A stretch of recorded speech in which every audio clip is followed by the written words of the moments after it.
Deus nos abençoe, irmãos, em nome de Jesus. Amém. Irmãos, nós chegamos ao fim de uma série de estudos sobre o primeiro livro de Samuel.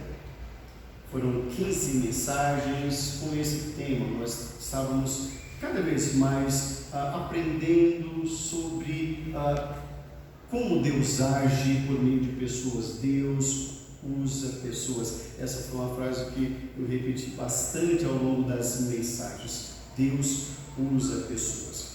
Esses dois livros, primeiro e segundo livro de Samuel, no passado, eram um só. Posteriormente, mas bem posteriormente mesmo, ele foi dividido. Exatamente porque, como os irmãos começaram a observar, o primeiro livro de Samuel narra o reinado de Saul, e conforme nós aprendemos, ele reinou por 40 anos. Já o segundo livro de Samuel já começa com o reinado de Davi. Mas antes de falar sobre o reinado de Davi, ele vai falar sobre esse episódio aqui. Na noite de hoje, irmãos, nós queremos falar sobre esse primeiro capítulo, que nos traz uma história tão triste, e o contexto desse texto é o contexto posterior à morte do rei Saul. Conforme nós vimos na última mensagem, ele tombou diante dos filisteus. Davi estava morando em terras dos filisteus, e ele ia para essa batalha contra os filisteus, pelos filisteus, contra o povo de Israel. Ele estava no exército dos filisteus. Entretanto, os príncipes filisteus se reuniram com o rei e disseram: não, Davi não vai conosco. E então o rei chegou para Davi e falou: Davi, olha, eu quero muito que você vá, mas os príncipes filisteus não querem a sua presença. Então, a partir de agora, você está dispensado. Davi, então, retorna com os seus 600 homens. Quando ele chega à sua residência, ele percebe que os amalequitas tinham invadido a sua cidade, levado todas as mulheres cativas. Os seus homens, os homens do seu exército, ficaram irritados contra Davi. Davi ficou muito triste, mas ele buscou conselho com o Senhor. E o Senhor disse: pode ir atrás deles, porque eu vou restituir tudo o que eles levaram. Essa foi a batalha contra os amalequitas. Enquanto Davi e o seu exército estava batalhando contra os amalequitas, o povo de Israel estava batalhando contra os filisteus. Essas duas batalhas ocorreram certamente no mesmo período, só que em locais diferentes. Davi não participou dessa batalha em que morreu o rei Saul. Deus o preservou disso.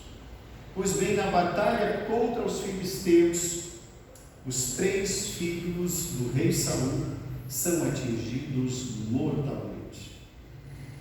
E ele também, quando ele percebe que ele não tem mais a sua guarda, ele percebe então que os flecheiros o avistaram, então ele pede para o seu guarda-costas para matá-lo. Ele diz: pega a tua espada e me mata, eu não quero cair na mão dos incircuncisos. Mas o seu guarda-costas diz: não, jamais farei isso. Então o próprio rei Saul lança-se sobre a sua espada e ali ele morre.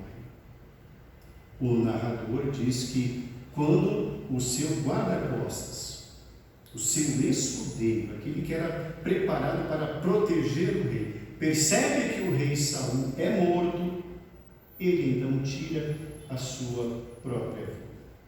Bom, assim acaba a vida de Saul. No dia seguinte, os filisteus vêm até ao monte Gilboa, onde ocorrera a batalha, reconhecem os corpos de Saul e dos seus filhos, pegam esses corpos e colocam no muro, pregam no muro da cidade, para que todos vejam. Depois esses corpos são retirados. Bom, Enquanto isso ocorre aqui, lá na outra batalha contra os amalequitas, Davi de nada sabe. Eles voltam para Ziclag, que era a sua cidade, e somente 3 dias depois vem a notícia dada por esse amalequita aqui da narrativa que nós vamos acompanhar na noite de hoje.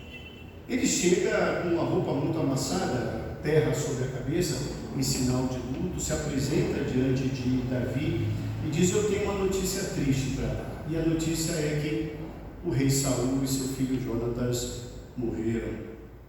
Davi então questiona, ele responde e diz: eu mesmo matei. Eu estava lá por acaso e ele pediu para eu matar. Eu vi que ele estava amparado pela sua lança, percebi que ele não ia ter mais muito tempo de vida mesmo, e eu o matei. E eu trouxe aqui então a coroa e o bracelete dele. Top. E Davi então rasga suas vestes, entra em jejum, ele e todo o povo, fica muito triste e depois ele retorna ao diálogo com aquele menino, aquele moço, aquele amalequita, e ele pergunta pela segunda vez: quem é você? De onde você vem? E ele diz: eu sou amalequita, filho de um homem estrangeiro. Então Davi diz: puxa, e você não teve temor de Deus, porque você matou o ungido do Senhor? Então ele dá ordem para um dos seus tirar a vida daquele homem, daquele soldado que disse ter matado Saul. Depois então ele escreve um hino. Esse hino, como nos diz aqui os versos 17 e 18, chama-se Hino ao Arco. E esse hino ele ordenou que fosse ensinado para as crianças e fosse cantado. E a mensagem de hoje, irmãos, está bem baseada no hino do arco. Esse hino do arco foi escrito, foi composto, ensinado, cantado e fez parte de um livro, o Livro dos Justos. É um livro de história que hoje está perdido. E nesse livro estavam as campanhas vitoriosas das batalhas de Israel. Só que esse livro se perdeu em algum momento da história, mas estava lá e está aqui registrado. Pois bem, vamos falar um pouquinho sobre isso, irmãos. Alguém poderá pensar: mas reverendo, esse amalequita matou ou não matou Saul? Nós não vimos na última mensagem que foi o próprio Saul quem se lançou sobre a sua espada e morreu, e o autor diz que após isso o seu escudeiro, vendo que ele estava morto, também se matou. E aí, como é que fica essa história? Irmãos, os teólogos se dividem, os historiadores e comentaristas se dividem, mas eu estou entre aqueles que acreditam que de fato nós estamos diante de um impostor. Esse homem não teria matado Saul por algumas razões. O escudeiro de Saul só se matou depois que ele se certificou que Saul estava morto. Então ele estava morto. O que acontece com esse amalequita ele chegou lá antes dos filisteus fazerem o levantamento dos despojos de guerra. Identificou o rei pelas vestes, pela coroa, e quis auferir lucro com isso. Olha que interessante. Ele não está envolvido na guerra. A batalha era entre o povo de Israel e os filisteus. Esse amalequita estava envolvido em outra batalha, ou deveria estar, que era a batalha do exército de Davi contra os amalequitas. Como que ele está num lugar tão distante? Bom, acreditamos então que não teria sido esse homem, de fato, o autor do assassinato de Saul. Saul cometeu suicídio. Eu estou dentre estes que assim pensam.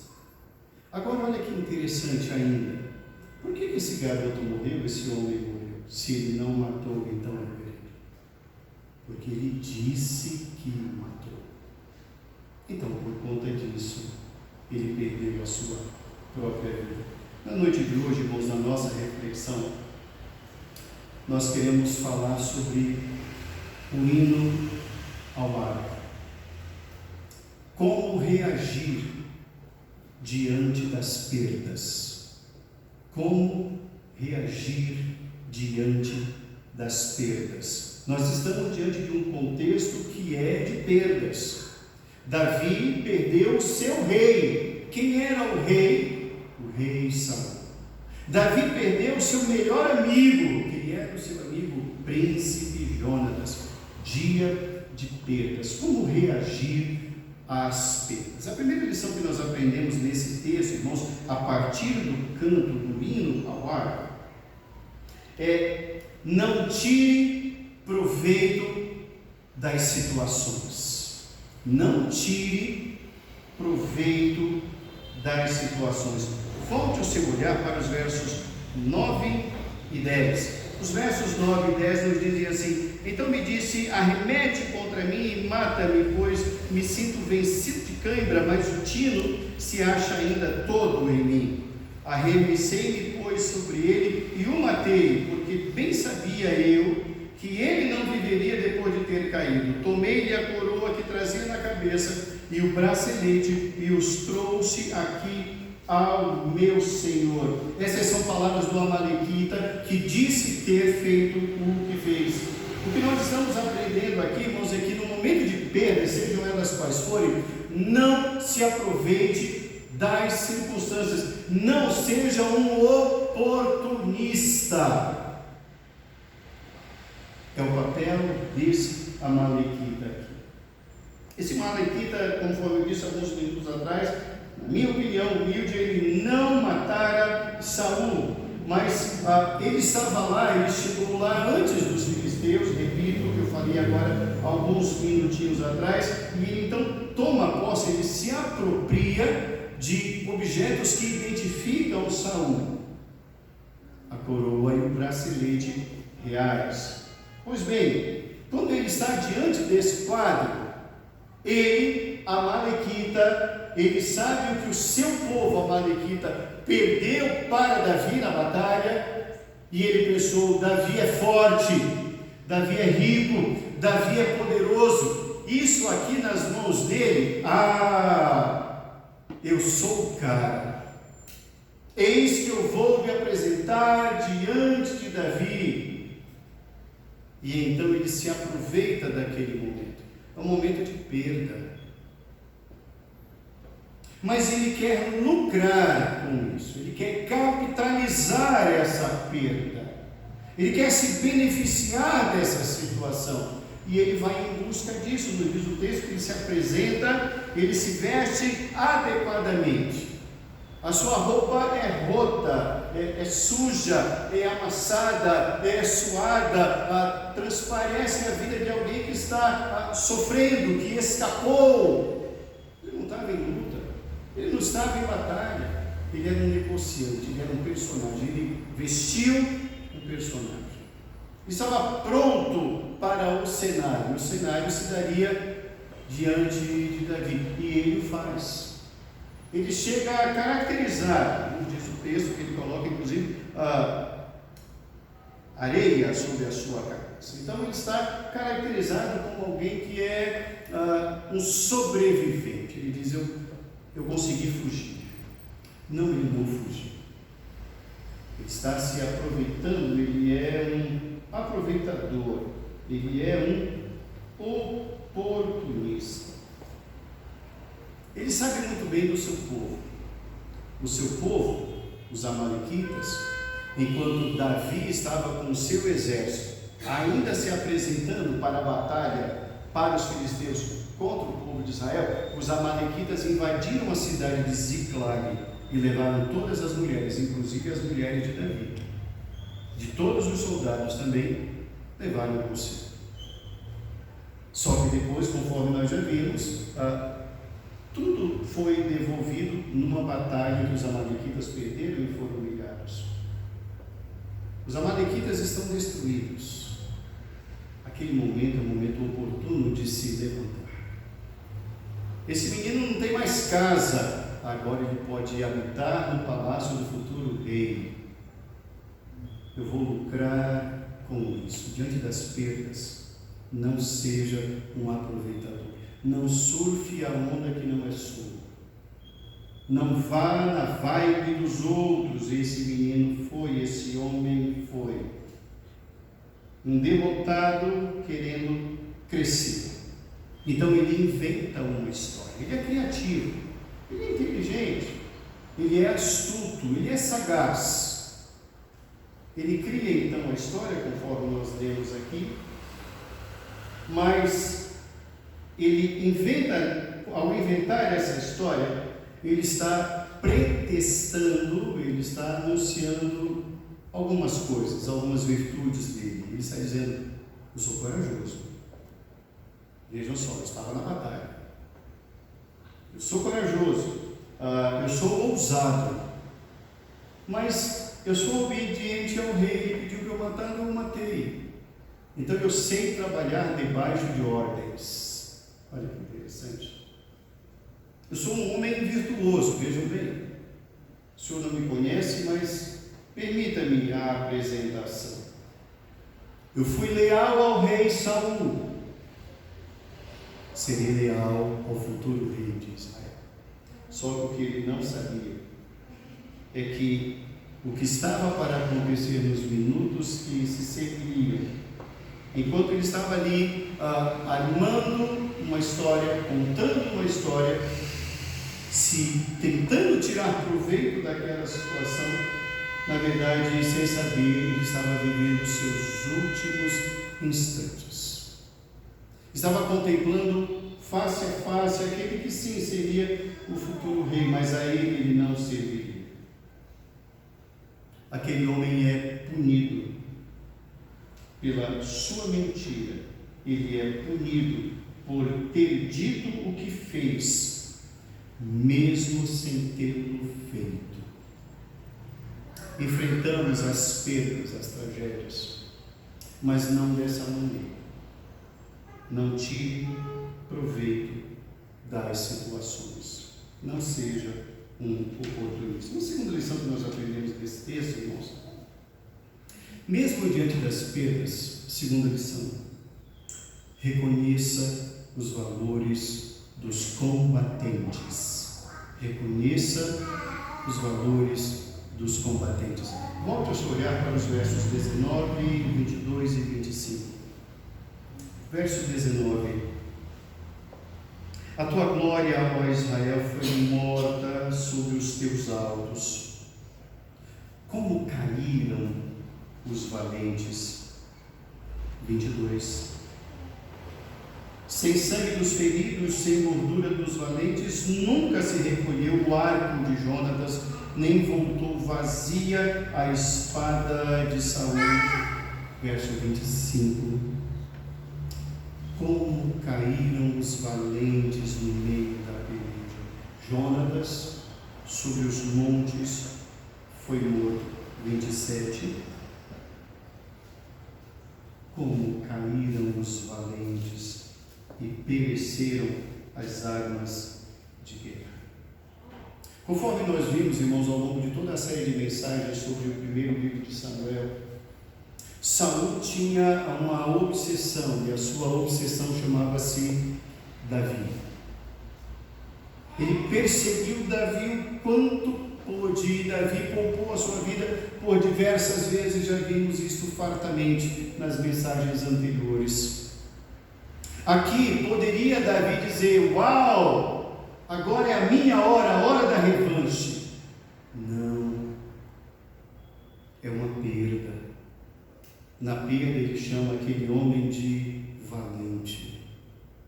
Observemos muito bem que o hino ao arco está repleto do início ao fim com a ideia: tombaram os valentes. Ele repete essa expressão porque é a tônica do hino. São valentes. Ele me perseguiu, mas é valente. Ele tem virtudes. Ele é o ungido do Senhor. Ele sabe reconhecer e diz: esse homem era um homem de batalha, esse homem era um homem de guerra. Quando esse homem saía para a batalha, a sua espada não voltava limpa. A sua espada voltava manchada de sangue. Ele não fugia da batalha. É um valente, é um corajoso. Jonatas também não. Jonatas estava ali, nunca se recolheu. Se recolheram as armas de Jonatas limpas numa batalha. Não. Mas, puxa vida, agora o escudo do rei nunca mais vai ser ungido por óleo. O valente tombou. Reconheça as virtudes. Pessoas, por mais que sejam diferentes, por mais que pensem diferentes, elas não têm só defeitos. É bem verdade que não tem só virtudes. O que nós estamos aprendendo tenha a humildade de reconhecer os valores na vida dos outros, mesmo daqueles que se foram. Isso não é errado.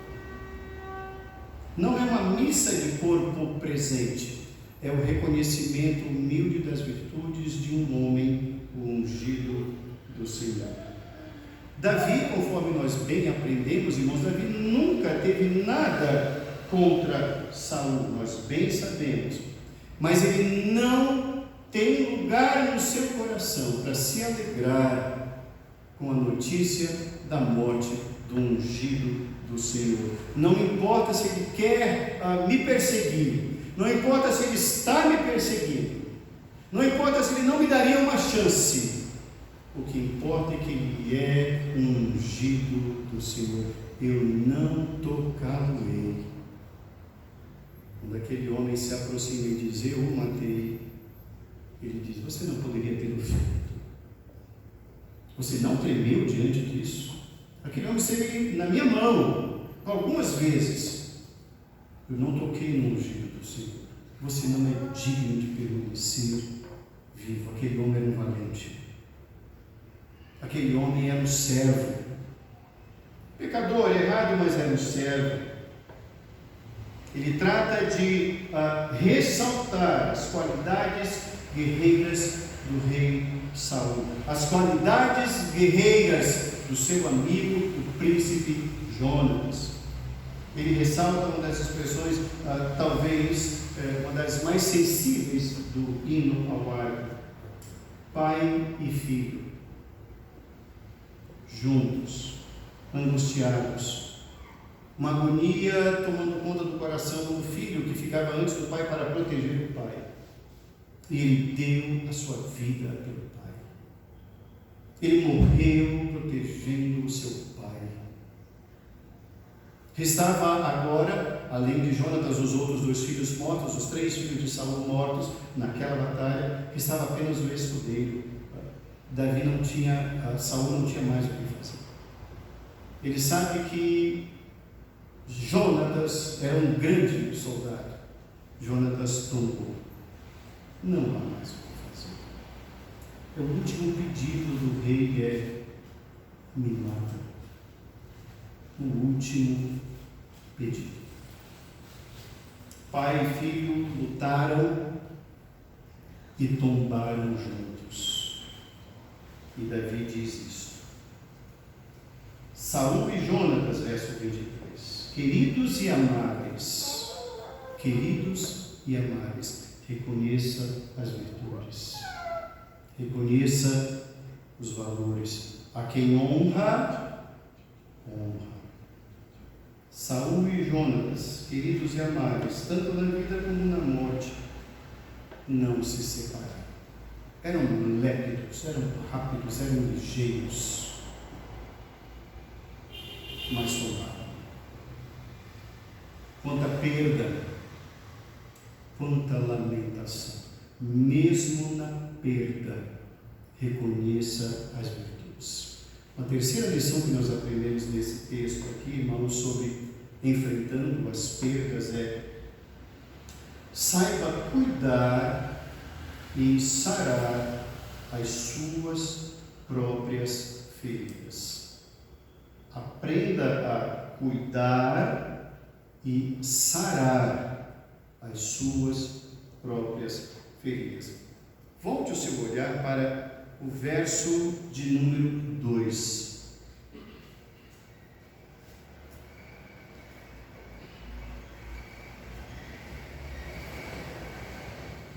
O verso de número 2 diz: sucedeu ao terceiro dia, aparecer do arraial de Saul um homem com as vestes rotas e terra sobre a cabeça, e chegando ele a Davi, inclinou-se, lançando-se em terra.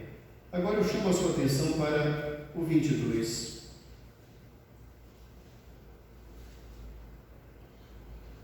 Sem sangue dos feridos, sem gordura dos valentes, nunca se recolheu o arco de Jonatas, nem voltou vazia a espada de Saul.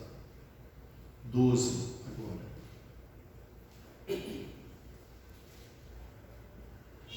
Plantearam, choraram e jejuaram até a tarde por Saul e por Jonatas, seu filho, e pelo povo do Senhor, e pela casa de Israel, porque tinham caído a espada. Depois que todo o cenário é feito, Davi então vai juntando as peças do quebra-cabeça. Ele entende que aquele homem não merece viver. E depois, quando ele parte para o hino ao arco, ele vai cantá-lo e vai dizer: vamos ensinar isso, porque isso não pode ser esquecido. As nossas crianças precisam aprender a cantar isso. E o verso de número 20 diz: não o noticieis em Gate, nem o publiqueis nas ruas de Asquelon, para que não se alegrem as filhas dos filisteus, nem saltem de contentamento as filhas dos incircuncisos. Nós não vamos falar o que nos ocorreu. Eles não merecem isso. Se eles souberem, não saberão por nós. Nós não vamos noticiar isso. É uma tragédia para nós e nós vamos ter que nos fechar. Nós vamos ter que nos cuidar. Nós vamos ter que aprender a nos curar. Está doendo, mas nós não vamos dar isso para eles. Nós vamos nos curar aqui entre nós. Aprenda a cuidar, a sarar as suas próprias feridas, porque quem não pode resolver os seus problemas não é digno de tomar conhecimento deles. Quem não tem condições de resolver os seus problemas não tem que saber deles. E Davi diz: vamos nos respeitar, vamos nos honrar, vamos nos fechar aqui. Eles já sabem o que aconteceu, mas nós não vamos passar recibo. Não é negar a realidade, é aprender a cura. É buscar e colocar o foco, irmãos, em resolver problemas. O foco é em solução. O foco daquele povo, naquele momento de perda, é: precisamos um rumo, precisamos de uma bússola. Nós não temos mais que lamentar além do que já devemos lamentar, mas nós não seremos motivo de riso para eles. Vamos nos fechar aqui. Irmãos, é como uma família. Dentro de uma casa, irmãos, acontecem muitas coisas. Dentro de uma família acontecem muitas coisas. Acontecem muitas histórias boas, bonitas, alegres, cativantes, emocionantes, e também acontece também um certo número de situações, circunstâncias e histórias que são intramuros. Não devem sair. Não devem. Ou se sair, todo cuidado é pouco. É o que Davi está dizendo. Chega. Não vamos dar esse gostinho para eles. Não vamos anunciar isso. Não vamos gastar nossas energias com isso. Vamos juntar os poucos pedaços que nos restaram. Vamos unir-nos. Precisamos juntar nossas emoções, os nossos sentimentos. A nação está acéfala. Perdemos o nosso rei. Não vamos entrar em desespero. É uma perda, mas não é o fim do povo. É o início de um novo capítulo. Vamos nos unir, vamos curar as nossas feridas, vamos tratá-las nós mesmos. Vamos tratar de buscar soluções para as nossas questões, em vez de ficar nos expondo ao ridículo para os demais. Com essa história de Davi, irmãos, particularmente aqui no verso 20, onde estamos aprendendo que devemos aprender a cuidar, curando as nossas feridas, é preciso aprender a administrar as questões internamente. Não há necessidade de todos saberem dos nossos dramas, e se souberem, que não seja por nossas lamentações, nem por nosso desespero. Chore no quarto, na sala, sorria. Ore no quarto, na sala, agradeça. Concluir a nossa reflexão na noite de hoje. Quantas perdas ali? Não foram só o rei, Jonatas e os outros 2 filhos do rei. Não. Davi está cantando como tombaram os valentes. A minha lamentação não é só pelo rei, não é só por Jonatas. Jonatas, dizia Davi, Jonatas era especial. A forma como nós nos tratávamos, a forma como ele me tratava, a nossa amizade não era uma amizade interesseira. E ele diz aqui: o teu amor ultrapassa o amor de mulheres. Mulheres aqui, prostitutas, interesseiras, querem dinheiro. Ele está dizendo, não, a nossa amizade não era interesseira. É isso que ele está dizendo. E perder alguém assim desse quilate é uma grande perda, mas também perderam-se muitos valentes do Senhor.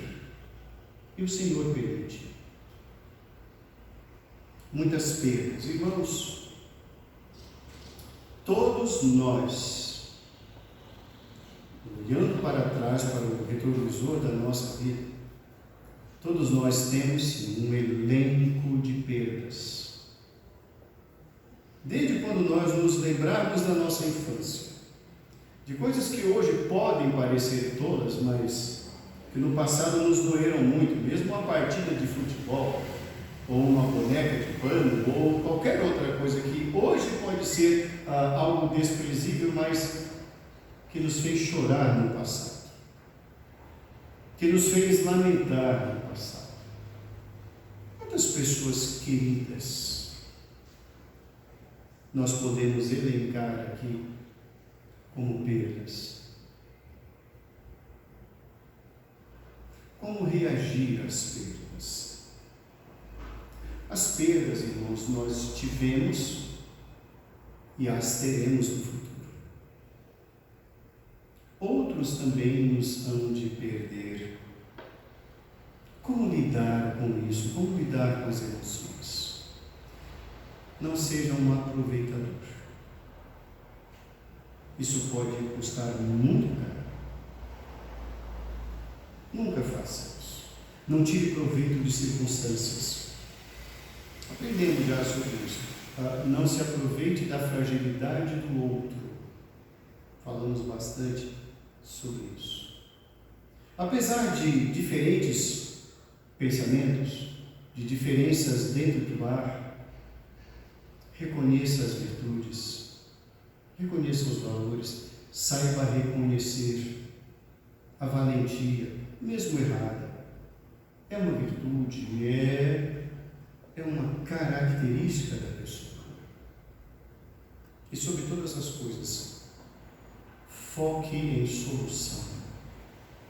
Cure-se. Precisamos nos curar. Precisamos olhar as nossas feridas, mesmo as emocionais. E precisamos orar para aquele que cura todas as coisas. E buscar nele essa cura. É preciso que tomemos cuidado com as perdas. Nós não podemos evitá-las muitas vezes, mas precisamos aprender a conviver. Viver junto. porque é inevitável. E se é inevitável, então precisamos aprender. A vida é um aprendizado. Davi tinha 600 valentes à sua disposição, a um estalar de Deus. Mas ele perdeu o seu melhor, a sua referência de amizade.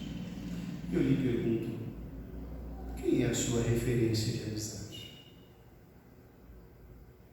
Se você tem um amigo, e é coisa rara, o tema amigo é um tema de muitos livros, canções, poemas, poesias e músicas.